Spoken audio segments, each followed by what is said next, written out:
Hello, I'm Jared Willits, and welcome to My Thoughts for What They're Worth, episode number 41, entitled Angst, Anxiety, and Apprehension. Get into it in just a second, but first, as I always do, a little self-promotion here. If you like the podcast, please push the like button. Sharing would be great. Subscribing, wonderful. Do one, do two, or all three. I would appreciate it. My Thoughts for What They're Worth, YouTube and Spotify. Angst, Anxiety, and Apprehension. I think the last report I read, about 79% of Americans are all wound up about the election. They're all tense about it. And it just gets worse every day as we get closer, I think. And I have relieved some of my tension and apprehension by, you guessed it, voting. It's done. It's over. I don't have to worry about it anymore. Don't have to argue with myself about it anymore. I've made some decisions, not only in the presidential election, but a lot of other important issues. I'm done.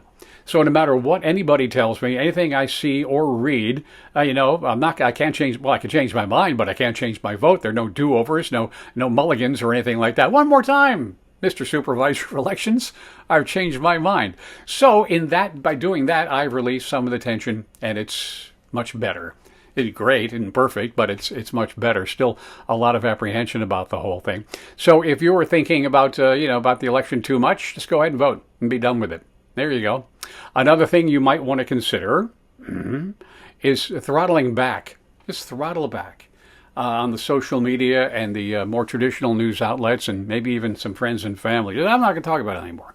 Throttle it back. You have to understand, and I think you do, I think we all do, that so much of the information that is coming our way from all sorts of sources, not just social media and individuals, but more the traditional presenters of news and things like that, a lot of it is horse hockey.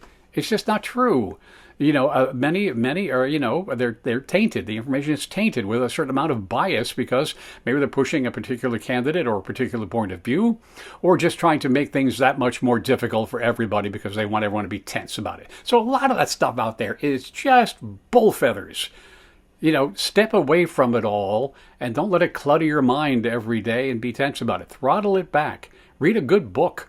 Read a bad book for a while and just put the phone down or the iPad, whatever you use, turn off the TV a little bit maybe, and just not get so riled up about the whole thing. It might help.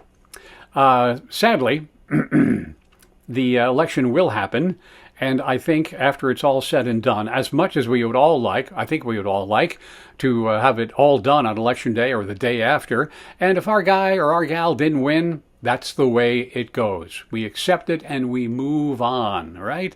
That's what we're supposed to do. Well, we didn't win. The advice is, here's my advice, not only for the people, but for the candidates, especially for the candidates. It's very important. Always be humble in victory and stoic in defeat. Just the way it goes. So I think, hopefully, after it's all said and done, but I don't know. What do they call it? What's the word? The word eludes me at the moment. Lawfare. There it is. Lawfare. They'll be. I mean, they're just all ready to contest. They're just all ready to say it's. You can anticipate this is going to happen unless there's something of a landslide, which I think unlikely. I think we all do. It's neck and neck until the end, right? Somebody will win by a nose, and if they win by a nose, they might as well win by a landslide. A win is a win, right? It's a W. Anyway, that's all I have to say about that. Those are my thoughts for what they're worth. I'm Jared Willits.